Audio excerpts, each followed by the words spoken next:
Olá, está entrando no ar mais um programa Museus, um espaço na TV dedicado aos acervos históricos e mostras de artes visuais em exposição no nosso Paraná. Para quem visita o Museu Oscar Niemeyer, sempre com tantas exposições de artistas renomados, também se encanta com a beleza arquitetônica do lugar. Os traços de Niemeyer ficam ainda mais atrativos com objetos de arte escolhidos pela equipe técnica do museu no Pátio das Esculturas. Veja só. Desde que foi reinaugurado em 2002, o Museu Oscar Niemeyer passou a dar mais visibilidade às artes no Paraná e no Brasil. O Grande Olho virou mais uma importante marca da arquitetura e dos traços sinuosos de Niemeyer. Em memoráveis frases, o arquiteto chegou a dizer que de curvas é feito todo o universo, no curso sinuoso dos rios e nas ondas do mar. Poética que se reflete por aqui em todos os cantos, em esculturas de renomados artistas que abrilhantam os espaços externos do museu numa perfeita sintonia.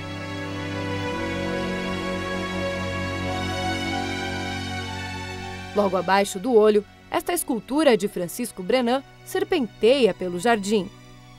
E no pátio da entrada, grandes cones de madeira criados em 2002 por Eduardo Frota impressionam pelo tamanho. E logo mais atrás, admiramos a obra Pássaros Roca, de Francisco Brenan, feitos em cerâmica.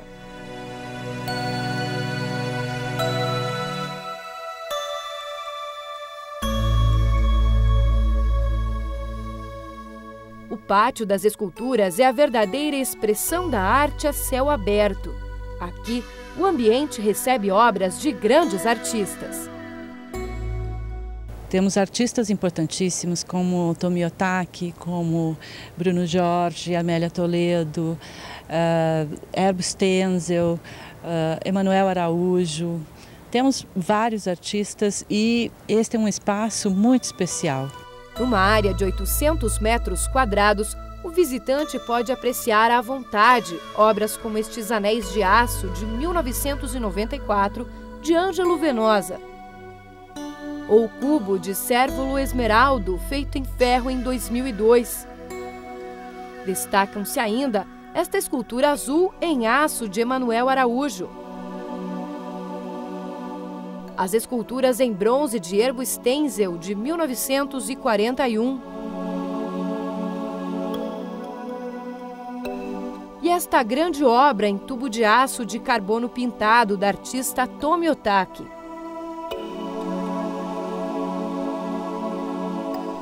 A mais recente aquisição é esta escultura em bronze da série Magrinhas, de Francisco Stockinger. Nós acabamos de receber Francisco Stockinger, duas peças do artista, e para nós é muito importante essa introdução de novas obras no nosso acervo. Continuando nossa visita ao Pátio das Esculturas, encontramos ainda esta escultura em bronze da década de 50 de Bruno Jorge. Obra de ferro e pedra de Marcos Coelho Benjamin, criada entre os anos de 1990 e 1997. Estas placas de aço inox jateado de Amélia Toledo, criadas em 1996. E esta vaca em fibra de vidro e resina, pintada com tinta automotiva da mesma artista. O artista é que faz brilhar toda essa estrutura, né? Oscar Niemeyer, além de um grande arquiteto, ele é um artista do traço. E o artista plástico, ele, com a plástica da sua obra, vem também complementar essas sinuosidades de Oscar Niemeyer.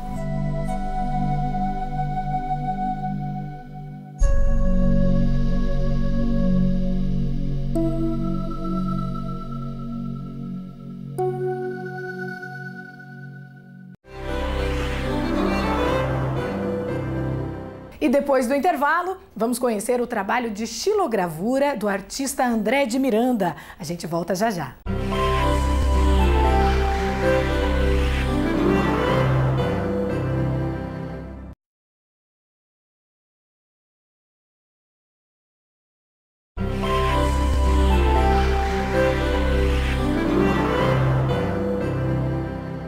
Palacete dos Leões, no Espaço Cultural BRDE, em Curitiba, apresenta até 28 de julho a exposição Xilosidade, Memória Urbana Gravada, do gravador carioca André de Miranda. Radicado há 2 anos na capital paranaense, o artista denuncia em suas obras o descaso com as construções antigas de cidades dos estados de São Paulo, Maranhão, Rio de Janeiro e Paraná.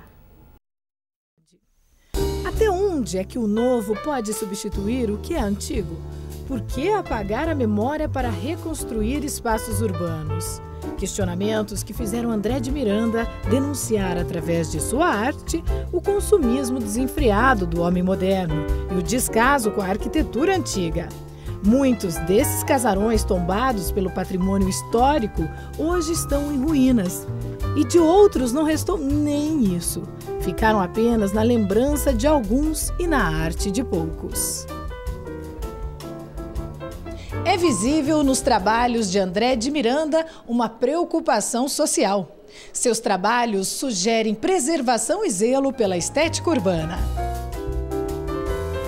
E é com este objetivo de denunciar o consumismo que afeta nosso patrimônio que André consegue, através de xilogravuras, preservar um pouco dessa memória urbana, como o próprio nome da exposição sugere: Xilosidade, Memória Urbana Gravada.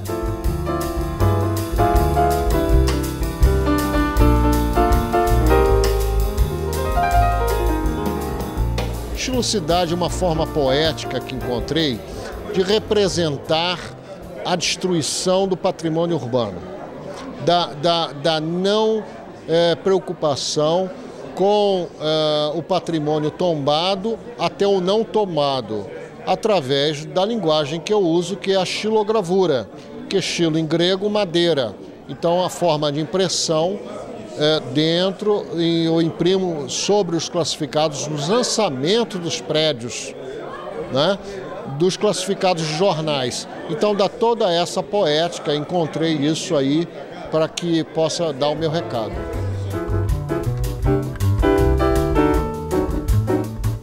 A abertura da exposição foi bastante movimentada.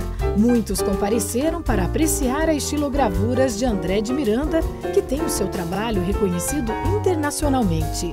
O artista já realizou mais de 90 exposições e participou de salões e bienais de gravuras no Brasil e no exterior. Suas obras se encontram em importantes acervos de museus e galerias da Suécia, França, Portugal, Espanha, Romênia, Polônia, Japão e Argentina. E aqui no Brasil, as suas obras também fazem sucesso, principalmente em palestras e cursos de xilogravura. Afinal, todos querem aprender o jeito André de Miranda de produzir uma obra de arte. Todo domingo eu estou no Museu Oscar Niemeyer, é onde eu comecei aqui em Curitiba, né? De 14h30 às 17h30, e o público pode se programar. O museu tem um setor educativo muito interessante, e museu é um espaço que precisa ter arte e educação, porque nem todos que frequentam o museu conhecem aquilo que está sendo mostrado, né? E paralelamente esses cursos, esses workshops, né? O André é um professor excelente, muito exigente, muito detalhista, mas realmente ele ensina, ele se empenha muito, ele quer que o aluno aprenda. É fantástico as aulas com o André. A xilogravura exige do artista criatividade no corte e domínios técnicos precisos, como os de construir imagens com o uso de altos contrastes entre áreas claras e escuras. E André de Miranda consegue ir além. Ele cativa o espectador na composição de suas matrizes. E não são apenas desenhos, mas retratos de uma realidade que tornam André um artista pesquisador. O critério de seleção das imagens foi agrupar pelas cidades por onde ele passou. Então você vai ver que tem São Paulo, tem Curitiba, até pelo fato dele ter vindo morar aqui há pouco tempo, né? Curitiba, Maranhão, onde ele esteve recentemente. Então foi tentar agrupar essas fachadas dessa forma, por locais por onde ele andou.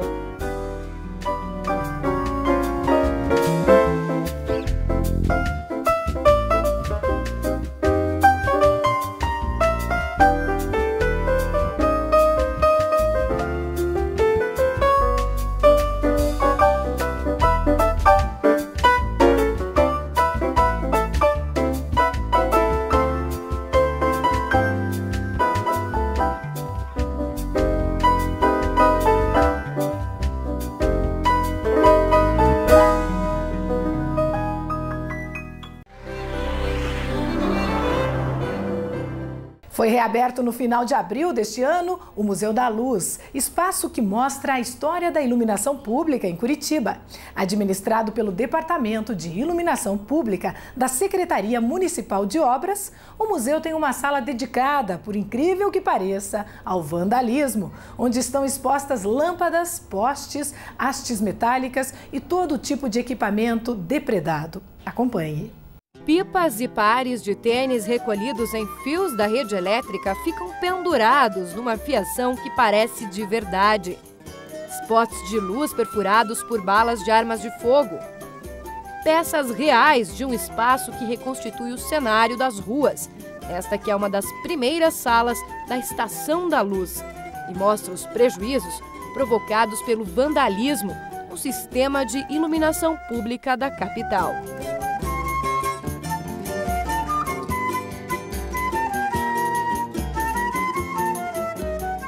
Aqui nesse espaço que nós temos coisas reais que foram tiradas da rua, tá?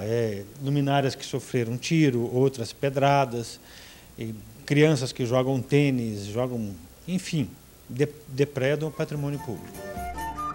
O Museu ou Espaço da Luz foi criado em 2003, na intenção de contar a história da iluminação pública.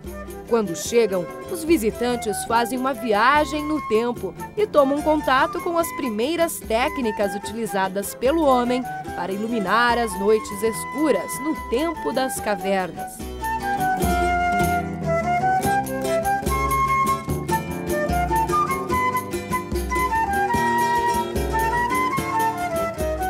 E de lá para cá, quanta coisa mudou!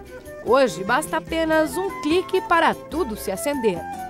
A primeira iluminação que se tem notícia em Curitiba era igual a esta lamparina, instalada no passeio público em 1874.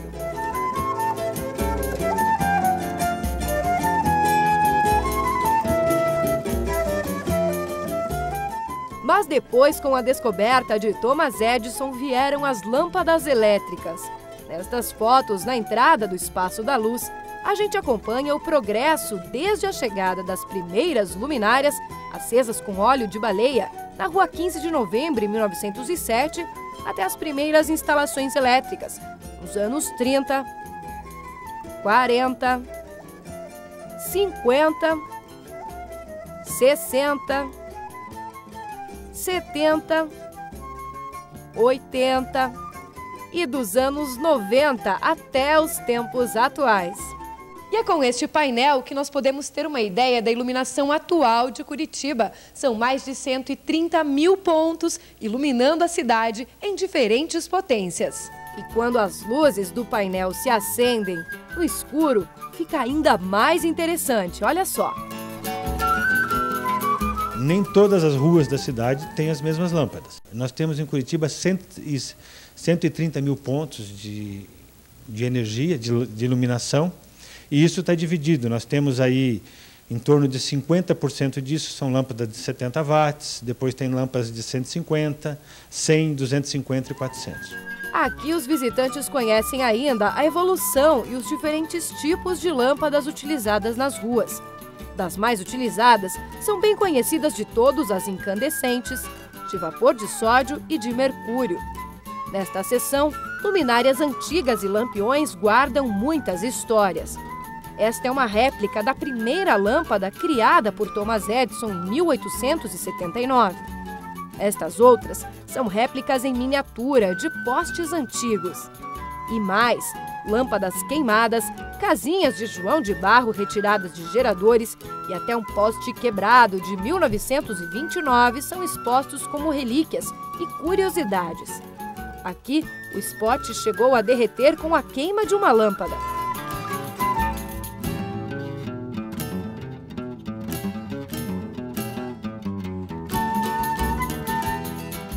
E numa sala ao lado, mais uma curiosidade.